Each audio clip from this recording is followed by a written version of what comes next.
Hello and welcome to Vitality Naturally Holistic. I'm Carly Thorpe, your intuitive alignment practitioner. And if you're watching this video, then this is the second video about the energy alignment method. So you've watched the video that talks about what the energy alignment method is, what its foundations are, and the areas of your life in which it can be applied. In this video, I'm going to talk to you about the actual 5-step process that the energy alignment method is, and I'm also going to talk to you about the 3 flows of energy, because these two pieces go hand in hand. And then I will mention briefly as well the journey that I take you on with these tools. So in the first video, I talked to you about the energy alignment method, what that is, and the foundations of that, and I talked about it being a self-help tool that you can apply in your life and you can use in your life. Now, I also talked about what it isn't, so just a couple of reminders. It's really important here. It's not a medical diagnosis tool, it's not to be used in medical emergencies, and it's not a predictor of the future. It is a powerful tool and technique to help you create incremental, powerful and lasting changes in your life by changing your energy. So, on the understanding that you picked up in the last video that absolutely everything is energy, whether you can see it, feel it, smell it, taste it, touch it or not, because not all energy is visible to the naked eye. Everything is energy, and energy can be transformed. It's just a little recap here. So that means your thoughts, your beliefs, your feelings, your emotions, they are all energy.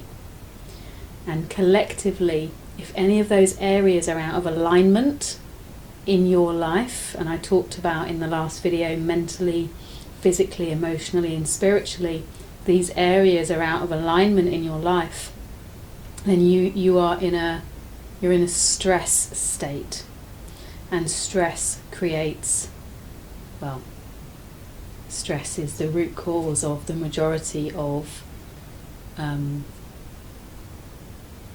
illnesses, whether they be mental or physical. So knowing that we can transform energy with the energy alignment method, I'm going to take you through what the 5 steps are, and then what the 3 flows of energy are. So step 1,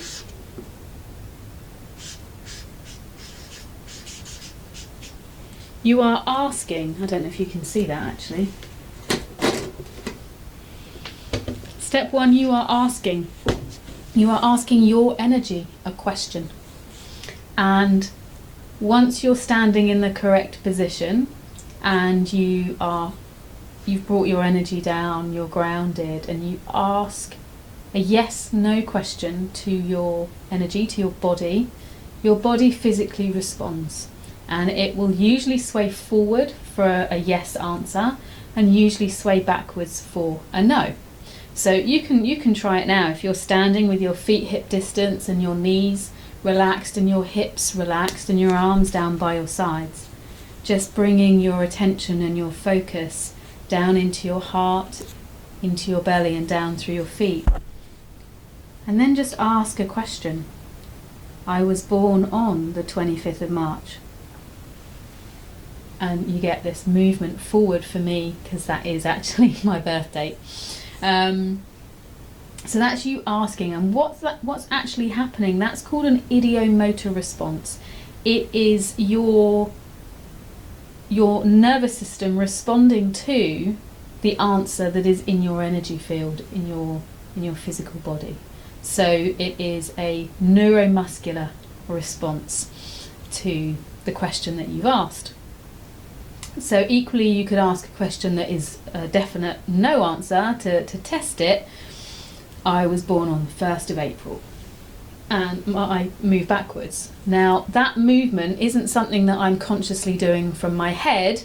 That movement happens without my conscious intervention of it, if that makes sense. You ask, and that actually encompasses step 2 as well, because you ask and then you get the response, you move.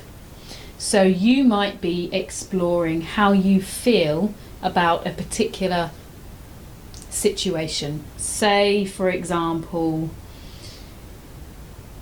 you have a project on at work and you're finding this project really, really difficult, but you don't really know for sure whether you feel angry about it, whether you feel stressed about it, or whether you feel frustrated with it, because sometimes these emotions it's not always easy to put names to these emotions. So you might ask the question, do I feel stressed when I think about this project? And you'll get a yes or a no. Do I feel angry when I think about this project? You'll get a yes or a no. So you can get an understanding of what it is that you're actually experiencing. And we've kind of naturally moved on to number 3. Now, number 3 is about experiencing and understanding.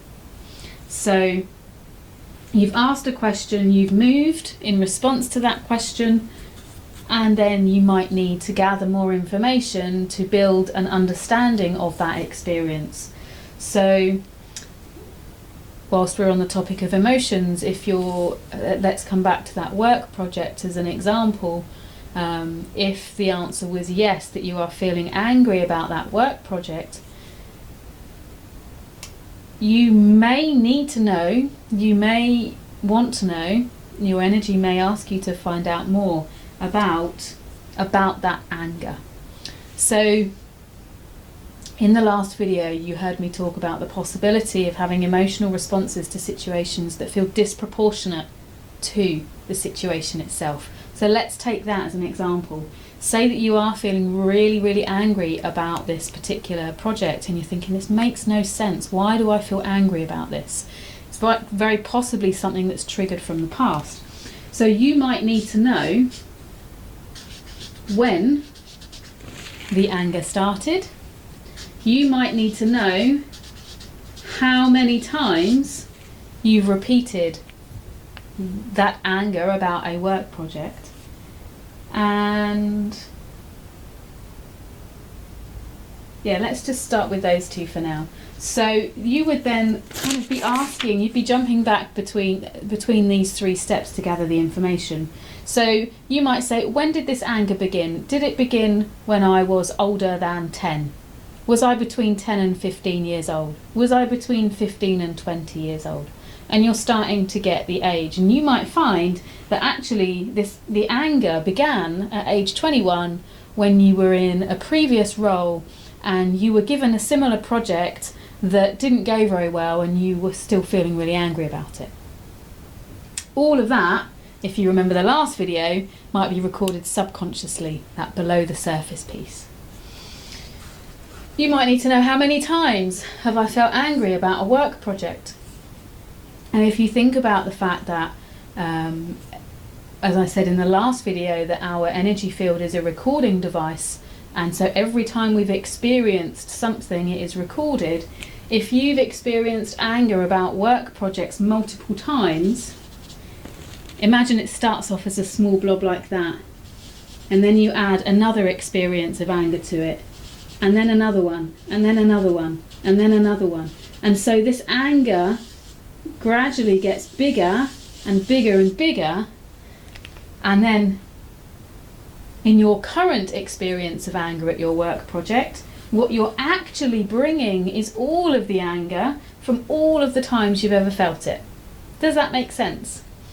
So you may not need to know all of that information. You only gather what you need. One of my favourite questions when I'm working with the energy alignment method is, I ask the question, is there more I need to know before I can release this? And that question will make sense in the next bit. If the answer is no, you have got everything that you need in order to move on to step 4.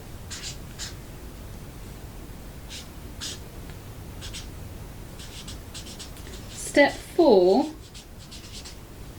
is about transforming. And this is the piece where you start to change that energy. And step 4 requires you to repeat a statement 3 times. And that statement is, I am ready to release.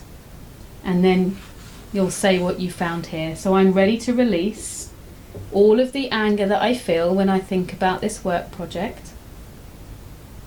I release the anger from each and every time I've ever experienced this. Say that you found that it's from multiple times. I release this from my energy in all forms, on all levels, and at all points in time. You repeat that 3 times because that sends the command to the different main energy centers in your body, your head, your heart, and your hara. Your hara is you can't see where I'm pointing, it's the area below your belly button. I'm not going to talk about what those are now, that's another video for another day. But ultimately, when you're talking about releasing it in all forms, so that's in whatever form that energy has taken within your energy field, on all levels, in whatever layer of your energy that is. Again, another video for another time. And then at all points in time, so that's whenever that has happened in your life in the past. That statement is repeated 3 times. I am ready to release this. Fill in the blank. I release it from my energy in all forms, on all levels, and at all points in time. At the end of 3 times, take a big breath in and release. And just notice how you feel after you've repeated that release statement. The likelihood is, and what I hear many people say when I'm working with them on this, is how they immediately feel lighter. That's one of the most common experiences, because these energies that we don't want to hold on to are generally very heavy. They're a lower vibration than the aligned inflow energies that we want instead. And finally, step 5 is what you align to. And this is where the magic happens and why it's called the energy alignment method, not the energy release method. These are the steps that create the basis for which you can then align to what you want to experience instead. So if we take the example of the work project, you might decide, and you can create anything you want to here, but always be careful what you wish for, okay? Be really mindful about what you create, but also allow yourself to be creative. So you might want to experience, you might want to feel excited when you do the work on this project. You might want to feel motivated and inspired by it.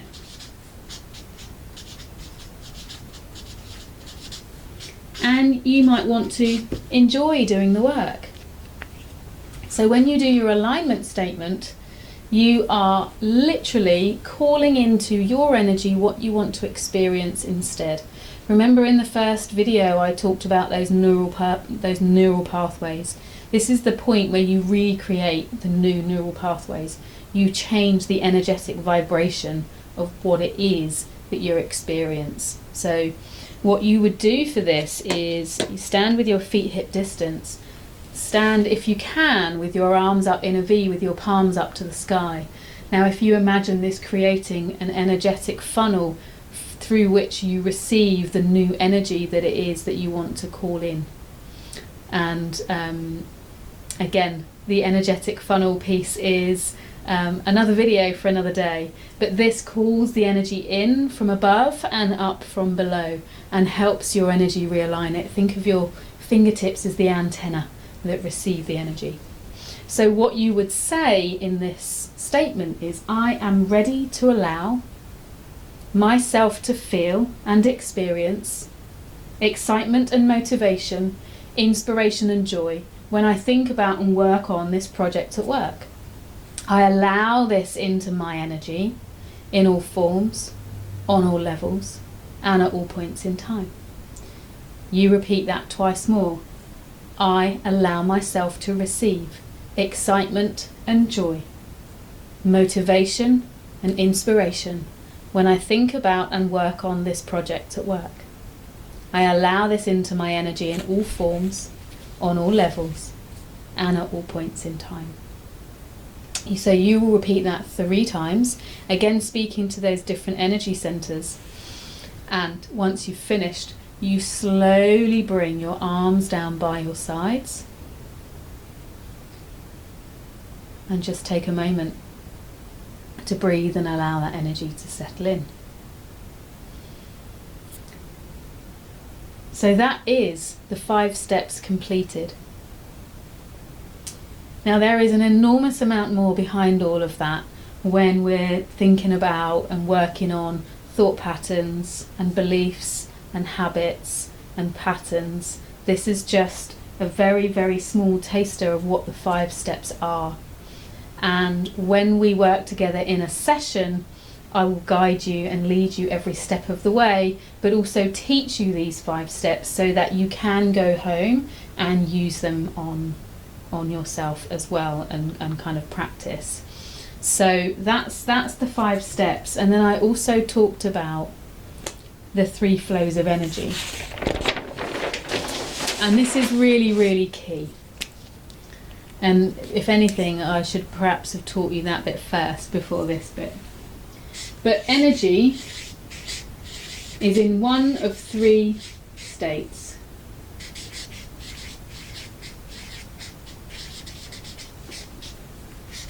You've got reversed,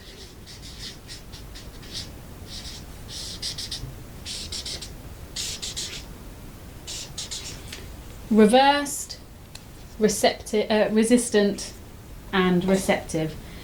Now, I've talked a lot about the energy of your thoughts and your beliefs and your emotions and physical and emotional and spiritual, and I've used all of these words, but ultimately your energy and your energy regarding a particular event, situation, experience is in one of these 3 states. Ultimately, what we want is for our energy to be in the receptive state. But I'll come on to what that is in a minute. Let's start with the least pleasant and work our way through, yeah? So reversed energy or a reversal is formed in your energy field when you have an experience that you've got no coping mechanism for. It is the really strong, powerful, overwhelming emotions. It is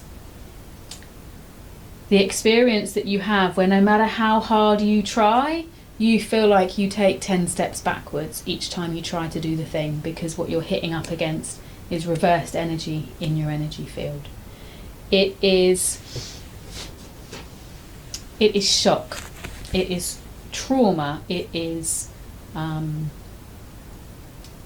potentially something really small through the eyes of an adult, but in childhood it might have been an experience that was really influential for you. For example, at school, you want to be in the school play and you are going to be one of the angels in the school play. I might possibly be talking about one of my experiences from childhood, but just a few days before the school play happens, you fall over and you hit your head and you crack your head open. That's why I've got this scar here. And you end up having stitches.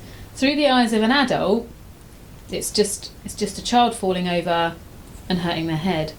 Through the eyes of me as a child, that was an incredibly traumatic experience. I was absolutely heartbroken that I couldn't be in the school play, and not to mention the physical trauma that I experienced in my head. So that formed energetic and energy reversals and impacted my experience of future opportunities to be in school plays. So that's an example of reversed energy. And we all have lots of energy reversals, but it's okay because they can be released in the same way using the 5 steps of EAM. The resistant energy is kind of where you feel a bit stuck. You feel, say, torn between making one decision, between choosing A or B. You're not sure what way to move. You kind of feel stuck. It's trying to move forward but not being able to. It is low vibrational emotions like being in a place of worry and doubt and overwhelm is a very resistant emotion. It is fear as well, but fear can also be reversal depending on the intensity of the fear. But ultimately, reversed and resistant energy is not what we want. So if we take the example of the work project and that anger, so we talked about, I don't know, I think it was age 21, a project went badly and you were really angry about it. That if it's something that you've not experienced before and didn't have a coping mechanism for, it could have been formed as a reversal in your energy, or it might have been formed as resistance. Ultimately, what we're doing when we do the 5 steps is you're transforming that energy to what you call receptive energy. So that step 5 piece, that alignment piece of wanting to feel motivated and inspired by that project work, that is bringing yourself into the receptive flow state. So the flow state is finding the perfect car parking space when you're going to the shops. It's finding money on the floor. It's feeling love and expansion and joy. It is everything flowing in the right direction, feeling easy. And so ultimately, what we're doing when we work with the energy alignment method is transforming the reversed and resistant energy and bringing it into receptive energy. Now, the receptive energy is physiologically, you're getting those endorphins released. You are putting your nervous system into what they call parasympathetic dominance. So that is the rest and digest state, where you can think clearly, make better decisions, or make decisions from a place of being in alignment and in flow rather than in fear. So when you're in these states, resistant and reversed, it's the nervous system is in sympathetic dominance. So that means fight, flight, freeze mode in varying degrees. And topics that you could talk about for ages and ages and ages. But ultimately, when we're in the receptive state, we are creating the foundations from which we can move forward with ease. We can help bring our bodies into a healing state. When we're rested and relaxed, we can better heal and recover physically, mentally, emotionally, and spiritually. We have that increased capacity. So that's the 3 flows of energy and the 5 steps.